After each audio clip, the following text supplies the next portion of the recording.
வளைகுடா அரபு நாடுகள் மிகப்பெரிய ரகசிய திட்டத்தை அரங்கேற்ற திட்டமிட்டுள்ளன. ஈரானை நேரடியாக தாக்காமல் ஈரானின் முதுகெலும்பாக இருக்கும் இலக்குகளை துவம்சம் செய்ய போகின்றன. சவுதி அரேபியா மீது 1000 ட்ரோன் தாக்குதல், துபாய் அபுதாபி விமான நிலையங்கள் மீது வீழ்ந்த குண்டுகள், கட்டாரின் எரிவாயு மையங்களின் முடக்கம் உட்பட ஈரானிய தாக்குதலால் பொறுமை இழந்த வளைகுடா அரபு நாடுகள் எப்படி தற்போது தமது கைவரிசையை காட்டப் போகின்றன என்பதை இந்த காணொலியின் வாயிலாக நீங்கள் அறியலாம். வளைகுடா அரபு நாடுகள் ஈரான் மீது தாக்குதல் நடாத்த முடிவு செய்துவிட்டன. ஆனால் போர்க்களம் ஈரானில் இல்லை, 3வது நாடான ஈராக்கிலாகும். அங்குள்ள ஈரானிய இலக்குகள் குறிவைக்கப்படவுள்ளன. சவுதி அரேபியா, ஐக்கிய அரபு அமீரக போர் விமானங்கள் ஈராக்கில் உள்ள ஈரானிய இலக்குகள் மீது தாக்குதல் நடாத்த திட்டமிட்டுள்ளன. இது ஒரு மிகவும் தந்திரமான போர். முதலில் ஒரு சிறிய பின்னணியை பார்க்கலாம், பின்னர் ஈரானை தாக்கும் திட்டத்தை பார்க்கலாம். அமெரிக்கா மற்றும் இஸ்ரேல் ஈரான் மீது தாக்குதலை தொடங்கிய போது பதிலடி தாக்குதல்களை கொடுப்பதாக கூறி ஈரானும் பதிலடி தாக்குதல்களை நடாத்தியது. ஈரானின் பதிலடி தாக்குதல்கள் இஸ்ரேல் மீது இருந்ததை விட வளைகுடா நாடுகளின் மீதே அதிக எண்ணிக்கையில் இருந்தன. முதலில் ஈரான் தமது தாக்குதல்கள் வளைகுடா நாடுகளில் உள்ள அமெரிக்க இலக்குகள் மீதே இருக்கும் என கூறியது. ஆனால் ஈரான் தாக்கிய இலக்குகள் வளைகுடா நாடுகளின் உட்கட்டமைப்புகள் மீதே அதிகம் இருந்தன. அமெரிக்கா மற்றும் இஸ்ரேல் ஈரான் மீது போரை தொடங்கிய போது எந்த ஒரு வளைகுடா நாடும் அதில் கலந்து கொள்ளவில்லை. ஈரானை தாக்குவதற்கு தமது வான்பகுதியை திறந்துவிட மாட்டோம் என்றும் கூறின. ஆனால் வளைகுடா நாடுகள் ஈரானிய தாக்குதல்கள் தமது நாட்டில் வந்து விழத் தொடங்க ஈரானை தாக்க தமது வான்வழியை திறந்து விட்டன. அமெரிக்க விமானப்படை விமானங்கள் வளைகுடா நாடுகளிலிருந்து புறப்பட்டு சென்று ஈரானிய இலக்குகள் மீது தாக்குதல் நடாத்தின. சில வளைகுடா நாடுகள் அமெரிக்க ராணுவம் தமது மண்ணிலிருந்து ஈரான் மீது தரைவழி தாக்குதல் நடாத்தவும் அனுமதித்தன. அப்படியிருந்தும் வளைகுடா நாடுகள் ஈரானை நேரடியாக தாக்கவில்லை. தற்போது ஈரானை தாக்க ஒரு புதிய வழியை கண்டுபிடித்துள்ளன வளைகுடா அரபு நாடுகள். அதுதான் ஈராக்கிய போர் முனை. அப்படி என்ன ஈரானிய இலக்குகள் ஈராக்கில் உள்ளன? பிரதான இலக்கு ஈரானிய ஆதரவு ஈராக்கிய ஷியா பிரிவு ஆயுத குழுக்கள். அந்த ஆயுத குழுக்கள் தான் தற்பொழுது ஈரானுக்கு அவர்களது நாட்டிற்கு வெளியே உள்ள பிரதான ஆயுதம். ஈரானிய ஆதரவு ஹிஸ்புல்லா தற்போது தமது இருப்பை காப்பாற்ற போர் புரிந்து கொண்டிருக்கின்றது. அவர்களால் ஈரானுக்கு உதவ முடியாது. ஹவூதிகள் ஈரானுக்கு ஆதரவாக அறிக்கை விடுவதுடன் சரி, ஈரானுக்காக ஆயுதத்தில் கை வைப்பது இல்லை. மீதமாக உள்ளது ஈரானிய ஆதரவு ஈராக்கிய ஆயுத குழுக்கள் மட்டுமே.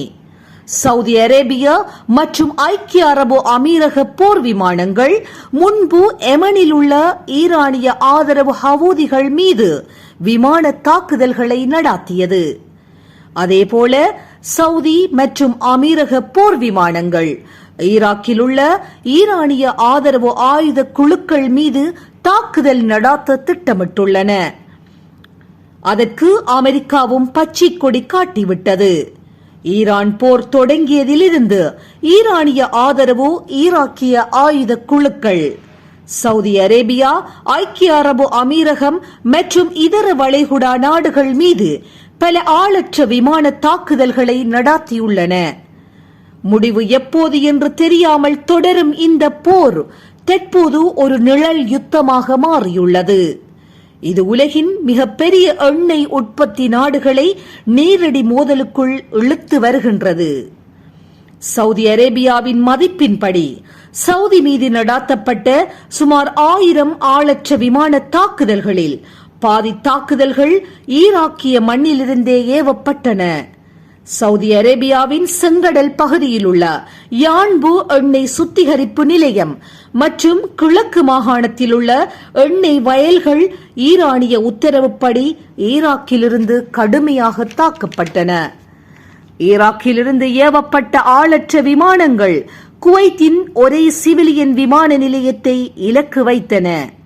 ஜனாதிபதி டொனால்ட் ட்ரம்ப் போர் நிறுத்தத்தை அறிவித்த பிறகும் பஹ்ரைன் மீது தாக்குதல் நடாத்தப்பட்டது. அந்த தாக்குதலும் ஈராக்கில் இருந்துதான் ஆரம்பமாகியது. ஈராக்கிற்குள் இருக்கும் வளைகுடா நாடுகளின் தூதரகங்களும் இந்த தாக்குதல்களில் இருந்து தப்ப முடியவில்லை. ஈராக்கின் பஸ்ராவில் உள்ள குவைத் தூதரகம் மற்றும் குர்திஸ்தானில் உள்ள ஐக்கிய அரபு அமீரக தூதரகத்தின் மீது ஈரானிய ஆதரவு ஆயுத குழுக்கள் அதிரடி தாக்குதல்களை நடாத்தியுள்ளன. பிப்ரவரி இறுதியில் அமெரிக்கா மற்றும் இஸ்ரேல் ஈரானுக்கு எதிராக தொடங்கிய போரின் நிழலிலேயே இந்த மோதல்கள் அரங்கேற்றப்பட்டுள்ளன. இந்த ஈராக்கிய ஆயுத குழுக்கள் ஈரானின் போர் வலிமையை ஈரானுக்கு வெளியே அதிகரித்துள்ளன. இந்த ஈரானிய ஆதரவு ஈராக்கிய ஆயுத குழுக்கள் அரபு நாடுகளில் மேலும் பல தாக்குதல்களை நடாத்த திட்டமிட்டுள்ளதாக அமெரிக்க உளவுத்துறை எச்சரித்துள்ளது. 2 தசாப்தங்களுக்கு முன் அமெரிக்க படையெடுப்புக்கு பிறகு நிலவிய குழப்பத்தில் இருந்தே இந்த ஷியா ஆயுத குழுக்கள் ஈராக்கில் உருவாகின. தற்பொழுது ஈராக்கில் சுமார் 30 ஆயுத குழுக்கள் ஈரானிய ஆதரவுடன் செயற்படுகின்றன. ஈராக்கிய ஆயுத குழுக்களான கடப் ஹிஸ்புல்லா மற்றும் அசாயிப் அல் ஹக் ஆகிய அமைப்புகள் ஈராக்கிய மற்றும் ஈரானிய அரசாங்கங்களில் மிகுந்த செல்வாக்கு பெற்றுள்ளன. ஈரான் வழங்கும் மில்லியன் கணக்கான டாலர் நிதி மற்றும் நீண்ட தூர ஏவுகணைகளுடன் இவர்கள் சவுதி அரேபியா மற்றும் குவைத்திற்கு நீண்ட காலமாக அச்சுறுத்தல் விடுத்து வருகின்றனர். 2021ஆம் ஆண்டு சவுதி அரேபியாவின் தலைநகர் ரியாதில் உள்ள அரசு வளாகத்தின் மீது இவர்கள் ஆளற்ற விமான தாக்குதல் நடாத்தியது குறிப்பிடத்தக்கது. ஈரானிய உத்தரவில்லாமல் அந்த தாக்குதல் நடந்தே இருக்காது எனலாம். கடந்த கால போர்களைப் போலல்லாது தற்பொழுது ஈரானிய ஆட்சிக்கு ஏற்பட்டுள்ள அச்சுறுத்தல் இவர்களையும் ஆவேசமாக செயற்பட தூண்டியுள்ளது. காரணம், ஈரான் பலமிழந்தால் இவர்களும் பலமிழப்பார்கள். ஒருவேளை இந்த இயக்கங்கள் காணாமல் போனாலும் போய்விடலாம். இவர்கள் தற்பொழுது நேரடியாக ஈரானின் இஸ்லாமிய புரட்சிகர காவற்படையின் கட்டுப்பாட்டின் கீழ் இயங்குகின்றனர். ஈரானிய புரட்சிகர காவற்படை IRGCயின் தளபதி இஸ்மாயில் கானி அண்மையில் பக்தாத்திற்கு சென்று இந்த திட்டங்களை ஒருங்கிணைத்துள்ளார். ஈரானிய தாக்குதல்களால் எரிசக்தி உட்கட்டமைப்புகளை இழந்த வளைகுடா நாடுகள் ஈராக்கை முக்கிய களமாக தற்பொழுது பார்க்கின்றன. ஈரானை நேரடியாக தாக்காமல் ஈராக்கில் உள்ள இந்த குழுக்களுக்கு பதிலடி கொடுப்பது ராஜதந்திர ரீதியாக சரியாக இருக்கும் என வளைகுடா நாடுகள் கருதுகின்றன. அதனால் ஈராக் தற்பொழுது ஒரு பொதுவான போர்க்களமாக மாறப்போகின்றது. சவுதி அரேபியா ஈராக்கிற்குள் ஆரம்ப எச்சரிக்கை தாக்குதல்களை உடனடியாக தொடங்க வாய்ப்புள்ளது. அதே சமயம் குவைத் மற்றும் பஹ்ரைன் தங்கள் நிலப்பரப்பை ஈரானிய ஆதரவு குழுக்களை தாக்க அமெரிக்க படைகள் பயன்படுத்த அனுமதிக்க கூடும். இந்த தாக்குதல்கள் ஈரானிய அரசாங்கத்திற்கும் அதன் அண்டை நாடுகளுக்கும் இடையிலான உறவில் பெரும் விரிசலை ஏற்படுத்தியுள்ளன. பல நேரங்களில் இந்த ஆயுத குழுக்கள் ஈராக்கிய அரசாங்கத்தை விட தாங்கள் வலிமையானவர்கள் என காட்டிக்கொள்ள முயல்கின்றார்கள். ஈராக் தனது அண்டை நாடுகளுடன் ஏற்கனவே கசப்பான வரலாற்றை கொண்டுள்ளது. 1990இல் சதாம் ஹுசைன் குவைத்தை ஆக்கிரமித்ததும் சவுதி அரேபியாவை மிரட்டியதும் உலக எண்ணெய் விநியோகத்தையே அச்சுறுத்தியது. ஈராக்கிய புதிய அரசாங்கத்தை அமைப்பதில் நிலவும் மோதல்கள் ஆயுத குழுக்கள் ஒடுக்கும் திறனை முடக்கியுள்ளன. ஈரானுக்கு நெருக்கமான முன்னாள் பிரதமர் நூரி அல் மாலிகி மீண்டும் அதிகாரத்தை பிடிக்க முயன்றது டொனால்ட் ட்ரம்பின் எதிர்ப்பால் தடைப்பட்டது. ஈராக்கில் தற்பொழுது உள்ள ஆயுத குழுக்கள் கட்டுப்பாடின்றி செயற்பட தொடங்கியுள்ளன.